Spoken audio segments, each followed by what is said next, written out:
माने हाँ। 28% का स्लैब लाया कौन था और ये 40% की नौटंकी कौन लेके आया है अभी? हमारे देश के मोटरसाइकिल निर्माता या कोई भी कंपोनेंट्स मैन्युफैक्चरर या एंसिलरी वाले कैसे वर्ल्ड मार्केट में compete करेंगे अगर उन्हें अपने देश में ही सामान बेचने को नहीं मिलेगा? ठीक है। किसके लिए वो इंजीनियर लगाएंगे, किसके लिए R&D करेंगे कि दुनिया के सामने खड़े हो? क्योंकि 40% का ठप्पा लगा रखा है आपने, उसको सिन टैक्स नाम दिया है पूरी दुनिया में। यानी जो 40% वाली गाड़ी खरीद रहा है वो पाप कर रहा है। आपकी जेब से तो नहीं ले रहा पैसा, लोन लेता है, ब्याज भरता है, टैक्स भरता है, गडकरी जी की फर्जी सड़क पे जाके गड्ढे में उचकता भी है और टोल भी देता है। कौन होते हैं आप टैक्स को सिन नाम देने वाले? ठीक, हर चीज में एहसान बताना, स्टॉकहोम सिंड्रोम का रिलेशनशिप बना रखा है पूरे देश को। जीएसटी कलेक्शन अच्छी बात होती यदि उसका फायदा हमें जनता को मिलता हुआ दिखाई देता।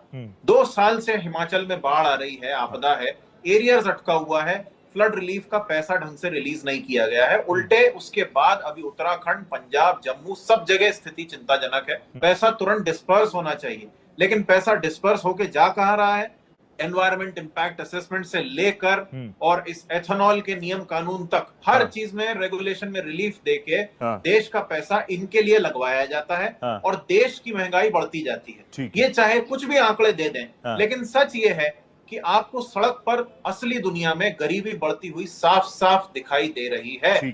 जैसे कुछ शॉपिंग वेबसाइट्स हैं, वो भी इनके दोस्तों की बनाई हुई हैं। वो साल भर 50 रुपए के रुमाल को 600 रुपए में बेचेंगे और उसके बाद सेल डिक्लेयर करके 599 काट के वहां पे लिख देंगे 125 और आप खुश हो जाएंगे कि वाह वाह, चलिए साहब बहुत बढ़िया, हमने तो 80% डिस्काउंट में ले लिया। ये हालत है देश के साथ। इन्होंने एक फ्लैश सेल करी है। अगर इनको राजनीतिक रूप से अपनी स्थिति थोड़ी बेहतर दिखने लगती तो ये टैक्स के रियायत आपको बिना बताए चुपचाप गायब कर दिए जाते।